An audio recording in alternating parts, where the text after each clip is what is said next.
بسم الله الرحمن الرحيم الحمد لله رب العالمين والصلاة والسلام على رسول الله إن شاء الله الأصول الثلاثة من الكتاب ነው ሼክ ሙሐመድ ኢብኑ አብዱል ወሃብ ይባላል የጻፉት ማለት ነው። ዳይ الأصول ማለት መሰረቶች እንደማለት ነው። الثلاثة ማለት ሶስት መሰረቶች የሚዳስስ የሆነ ኪታብ ነው እንደማለት ነው። ቢማዕና መነሻው ላይ ምናሉ ቢስሚላህ ባዋ ባበል ኢስቲዓና ይሏት ለገዘና የምጠቁም የሆነ ፊደል ናት። ቢስሚ ሲል በስሜ ታገዝኩኝ ጀምራለሁ። አላህ በአላህ ስም አርህማን እጅግ በጣም አዛኝና አርሂም እጅግ በጣም ሩህሩህ ነው ይላል።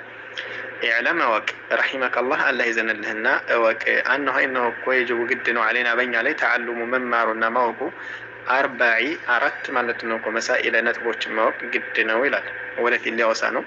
አልኡላ የመጀመሪያው አልዕልም አንድ ሰው ሊያውቅ ነው። ወፈወሱም ደግሞ ይህ እውቀት ያልኩት የመጀመሪያው ምንድነው አሉ ማዕሪፈቱላህ አንደኛ ማዕሪፈቱ ማወቅ ነው። አላህን ማወቅ ነው ከነስሙ ከነበህሪ ከነተመላኪነቱና ከጌትነቱን ሁኔታ አስመልክቶ አላህን ማወቅ ወማዕሪፈቱ እንደዚሁ ማወቅ ነብይ አንድ ሰው ነብዩን ማወቁ ነው።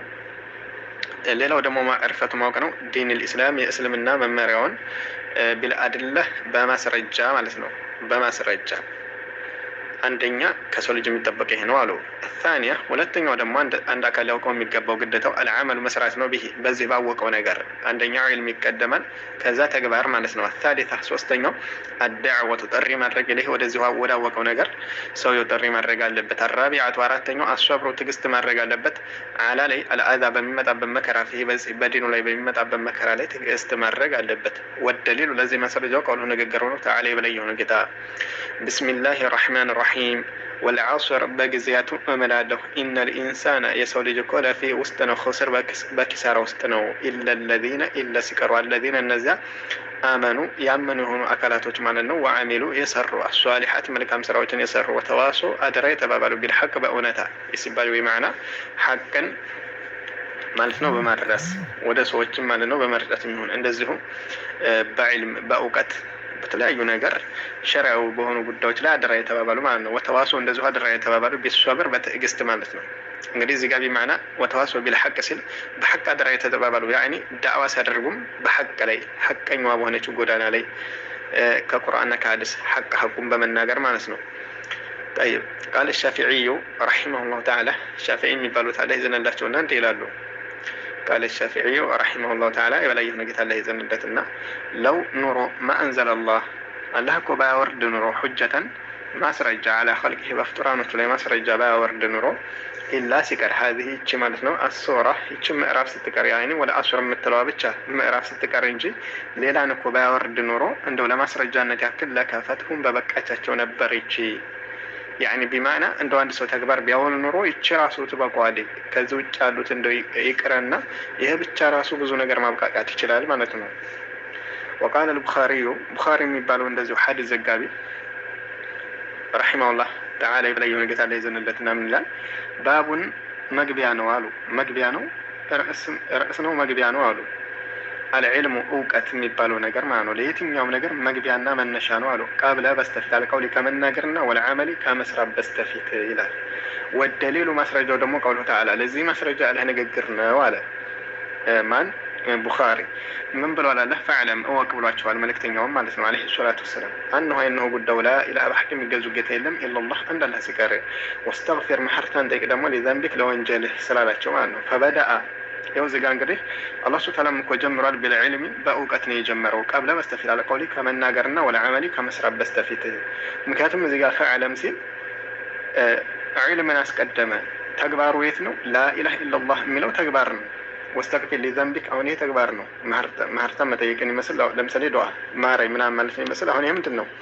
አመል ከሚለው ይካተታል ማለት ነው። ቀውል ከሚለው ያኒ ቢማዕና ቀውል አመል ዒባዳ ላይ ይካተታል ማለት ነው።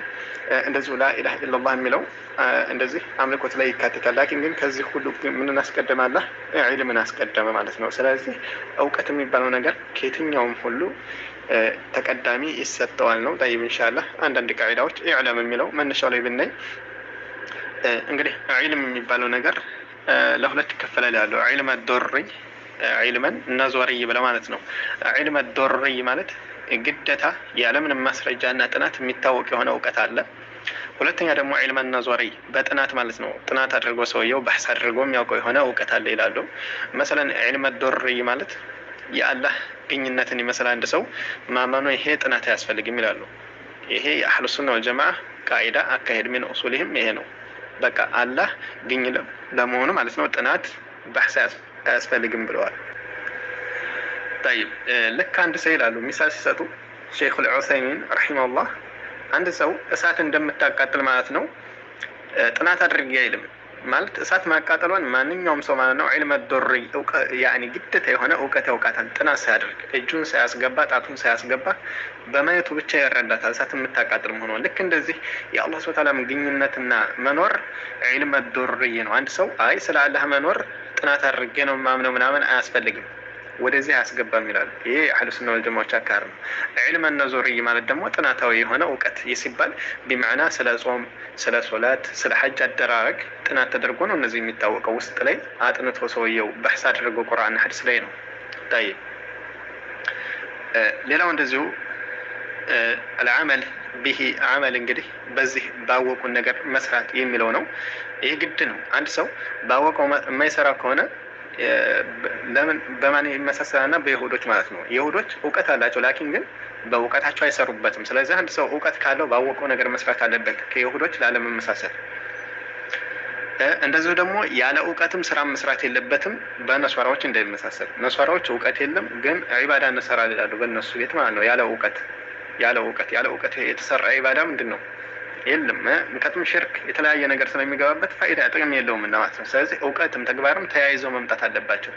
ለዚህም ሲባል ምን ይላሉ ዑለሞች እንደ ግጥም ሲገጥሙ መን ተሸበሀ ያኒ መን ضل من عبادنا فقد تشبه بالنصارى ومن ضل من علمائنا فقد تشبه باليهود ይላሉ። ከኛው መካከል እንግዲህ አላህን እንገዛል ብለው የጠመሙና የተሳሳቱ ሰዎች በእርግጥ ከነሷራዎች ጋር ተመሳስለዋል ይላሉ።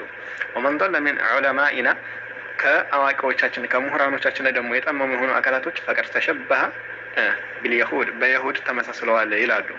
ለምን? ይሁዶች እውቀት አላቸው አይሰሩበትም እና ነሷራዎች ደግሞ እውቀት የለም ግን ዒባዳ እንሰራል ይላሉና ስለዚህ ሁለቱም የተጻረሰ ነው።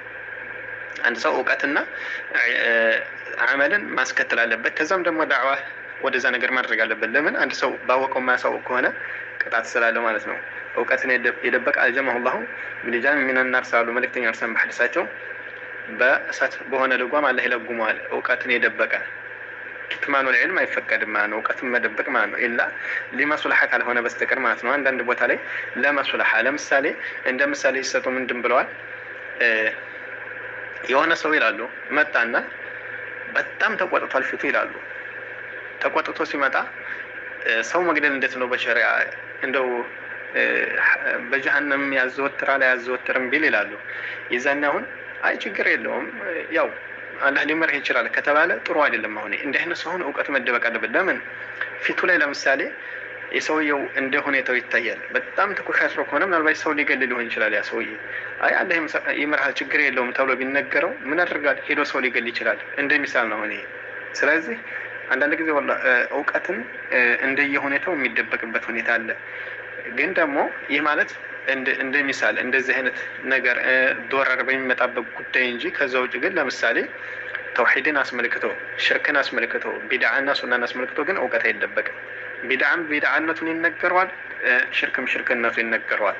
አብዶያ ይመለክ የሚባለን መውሊድም አይወጣም። እንደዚህ አይነት ነገር አይደበቅም። ለየትኛውም ሰው በያን መድረግ አለበት።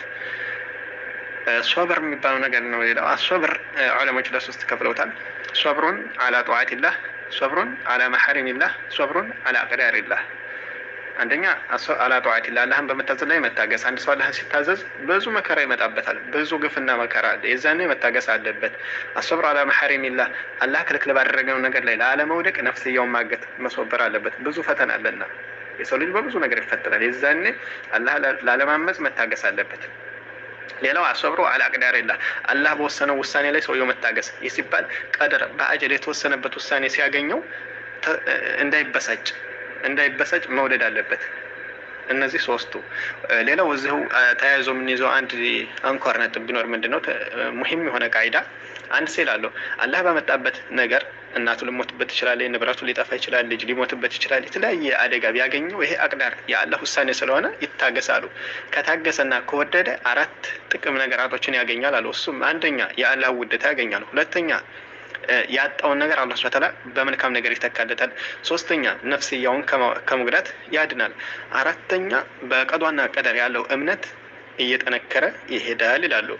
በተቃራኒ ደግሞ አንድ ሰው በቀደር እንደዚህ ሆነ መከራ ሲያገኘው በቃ ክሽፍ የሚል ከሆነ የሚበሳጭ የማይወድ ከሆነ አራት ነገር ይመጣበታል። አንደኛ የአላህ ቁጣ፣ ሁለተኛ ያጣውንም ነገር አይተካለትም በዛው እንደከሰረ ይቀራል፣ ሶስተኛ ነፍስያውን ይጎዳል፣ አራተኛ በቀደር ያለው እምነት እየተሸረሸረ ይሄዳል እያዘቀጠ ማለት ነው።